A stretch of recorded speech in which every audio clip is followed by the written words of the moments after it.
वक्त था। मुंबई का एक नामी गिरामी 5 सितारा होटल था जिसका नाम ग्रैंड रॉयल था। बाहर से ही उसकी जगमगाहट देखकर किसी का भी दिल धड़क उठे। लंबी कतार में खड़ी लग्जरी गाड़ियां, यूनिफॉर्म पहने डोरमैन और भीतर जाते ही आंखों को चौंधिया देने वाली रोशनी थी। अंदर लॉबी ऐसी सजी थी जैसे किसी राजा का दरबार हो। बड़े बड़े झूमर, चमचमाती संगमरमर की फर्श और हर टेबल पर सजे फूलों की खुशबू थी।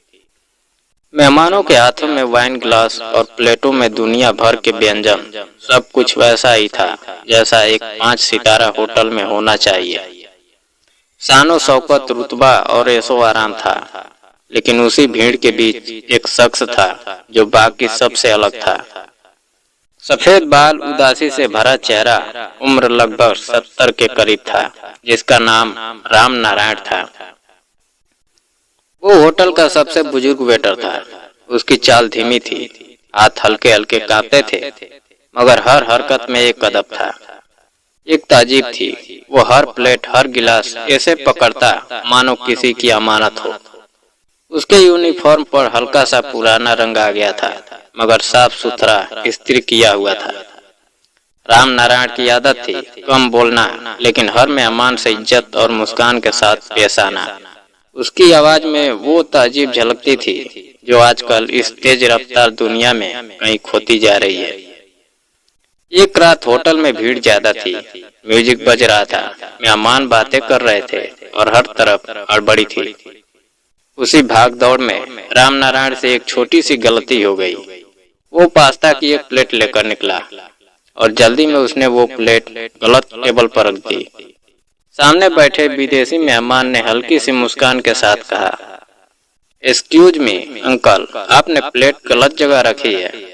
राम नारायण तुरंत झुककर बोला, माफ कीजिएगा सर, मेरी गलती थी, बस इतनी सी बात थी।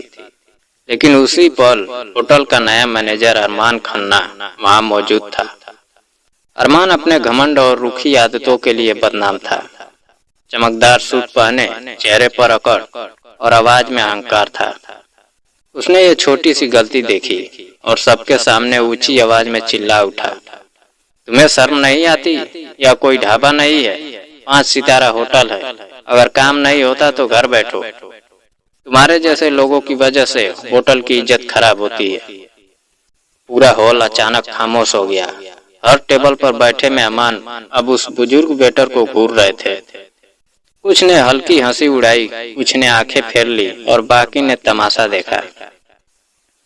राम नारायण ने हाथ जोड़कर कहा, माफ कर दीजिए सर, आगे से ध्यान रखूंगा। लेकिन अरमान यहीं नहीं रुका। उसने सिक्योरिटी गार्ड को इशारा करते हुए कहा, निकालो इसे अभी के अभी। 2 गार्ड्स आगे आए और उस बूढ़े वेटर को सबके सामने पकड़कर दरवाजे तक ले गए। राम नारायण ने कोई विरोध नहीं किया। उसकी आंखों से बस आंसू बह रहे थे। वो आंसू जो सिर्फ बेइज्जती के नहीं थे, बल्कि उस चुप्पी के थे जिसमें वहां बैठे सैकड़ों मेहमान डूबे हुए थे। किसी ने आगे बढ़कर ये नहीं कहा, इतनी छोटी सी गलती पर इतनी बड़ी सजा क्यों? राम नारायण दरवाजे पर पहुंचा। एक बार पीछे मुड़कर पूरे हॉल को देखा। उसकी नजरों में गुस्सा नहीं था, सिर्फ एक गहरी चुप्पी और दर्द था। वो बाहर निकल गया। सुबह के 8 बजे वही होटल जो हमेशा शांति और शोभा से भरपूर रहता था, आज हलचल से गूंज रहा था। सड़क किनारे लग्जरी गाड़ियों की लंबी कतार खड़ी थी। मीडिया चैनलों की ओबी वैन, पत्रकारों की भीड़ और मोबाइल कैमरे के लिए लोग होटल के गेट पर एकजुट गए थे। गार्ड्स के कानों में वॉकी टॉकी की आवाजें गूंज रही थी, इमरजेंसी अलर्ट, सब लोग सावधान रहें, मालिक आ रहे हैं। सब हैरान थे, कौन सा मालिक? थोड़ी देर में एक काली मर्सिडीज बैक होटल गेट पर आकर रुकी। सबकी निगाहें उस पर टिक गई। दरवाजा खुला और बाहर उतरे वही बुजुर्ग राम नारायण। लेकिन इस बार न तो पुराने कपड़े थे और न ही हाथों में ट्रे। आज वो हल्के ग्रे रंग के फॉर्मल सूट में थे। चमकते जूतों के साथ उनके चेहरे पर वही उदासी थी, मगर आंखों की चमक अब और गहरी थी। पीछे से 2 अफसर फाइलें लेकर उतरे और तुरंत उनके साथ खड़े हो गए। भीड़ में फुसफुसाहट गूंज उठी।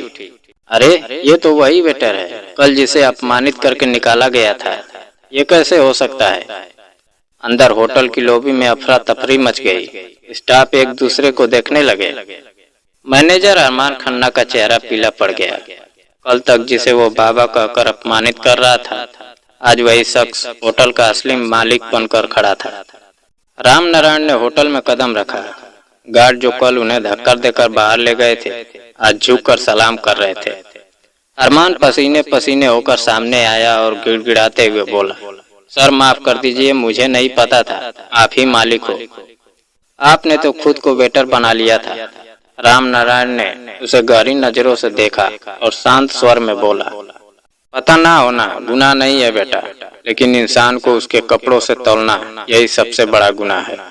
पूरा स्टाफ और मेहमान सन्नाटे में खड़े थे। राम नारायण ने आगे कहा, कल रात मैंने देखा इस होटल में कितनी चमक दमक है, लेकिन उस चमक के पीछे इंसानियत की जगह खाली है। एक छोटी सी गलती पर एक इंसान को अपमानित कर दिया गया। याद रखो, होटल सिर्फ ईंट और पत्थरों से नहीं बनता, यह सेवा और सम्मान से बनता है। और जब यही टूट जाए तो होटल की नींव हिल जाती है। उनकी हर बात पर भीड़ का दिल धड़क रहा था। मीडिया कैमरे इस पूरे पल को लाइव कैद कर रहे थे। ट्विटर और टीवी पर ब्रेकिंग न्यूज की हेडलाइन चल रही थी, 5 सितारा होटल का मालिक बना वेटर और इंसानियत का सबक सिखाया।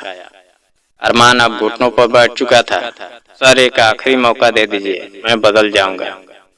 राम नारायण बोले, गलती करने वाला छोटा नहीं होता, लेकिन गलती छुपाने वाला जरूर छोटा होता है। तुमने अपमान किया था नौकरी का नहीं, इंसानियत का। फिर उन्होंने सिक्योरिटी हेड को इशारा किया। अरमान खन्ना अब इस होटल का मैनेजर नहीं रहेगा। भीड़ में से एक युवा वेटर आ गया, वही लड़का जिसने पिछली रात चुपचाप राम नारायण को पानी दिया था और कहा था, बाबा चिंता मत कीजिए। राम नारायण ने उसके कंधे पर हाथ रखा और बोले, असली मैनेजर वही है जो काम ही नहीं इंसानियत भी संभाल सके। हॉल तौलियों की गड़गड़ाहट से गूंज उठा। राम नारायण ने गहरी सांस ली और बोले, जब मैंने इस होटल की नींव डाली थी तब मेरे पास खुद छत भी नहीं थी। मैंने चाय बेचकर छोटे मोटे काम करके पैसे जोड़े। यह होटल सिर्फ बिजनेस नहीं, मेरे जीवन का सपना है और इस सपने की जड़ें इंसानियत से जुड़ी है। उनकी आवाज धीमी थी, लेकिन गूंज इतनी गहरी थी कि दीवारें भी सुन रही थी। स्टाफ झुका हुआ था, कुछ शर्मिंदा थे, कुछ भावुक। राम नारायण ने उसी युवा वेटर की ओर देखा और बोले, बेटा कल जब मैंने खाना गिराया था तो तुमने मेरा हाथ थामा और कहा था, बाबा चिंता मत करना। उस वाक्य ने मुझे यकीन दिलाया कि इस होटल की नींव अब भी मजबूत है, क्योंकि इंसानियत अभी जिंदा है। पूरा हॉल तौलियों से गूंज उठा। कुछ मेहमानों की आंखों से आंसू छलक पड़े। बाहर मीडिया के कैमरे चमक रहे थे। किसी ने सवाल किया, सर आप वेटर बनकर क्यों आए थे? आपने यहाँ सबक क्यों दिया? राम नारायण धीरे धीरे बाहर आए, कैमरों के सामने खड़े हुए और बोले, मैं यह जानना चाहता था कि इस होटल की चमक दमक के पीछे इंसानियत बची है या नहीं। कल इंसानियत हार गई थी, लेकिन आज इंसानियत जिंदा है। उन्होंने उस वेटर की ओर इशारा किया जो आंसू रोकते हुए मुस्कुरा रहा था। आज इंसानियत ने फिर जीत हासिल की। भीड़ तालियों से गूंज उठी। किसी ने धीमे स्वर में कहा, पैसा तो हर कोई कमा लेता है, लेकिन इज्जत वही कमा पाता है जो दूसरों को इज्जत देता है। राम नारायण ने दोनों हाथ जोड़ दिए। आखिरी बार कहा, याद रखिए, एक होटल, एक घर, एक शहर या पूरा देश ईंटों और दीवारों से नहीं बनता। यह बनता है रिश्तों और सम्मान से। अगर वह टूट जाए तो सारी इमारत बेकार हो जाती है। भीड़ सन्नाटे में डूब गई। हर किसी के दिल में यही बात गूंज रही थी, असली मालिक वही है जो इंसानियत को सबसे ऊपर रखे। दोस्तों, अगर कहानी पसंद आई हो तो चैनल को सब्सक्राइब करना ना भूलें। जय हिंद।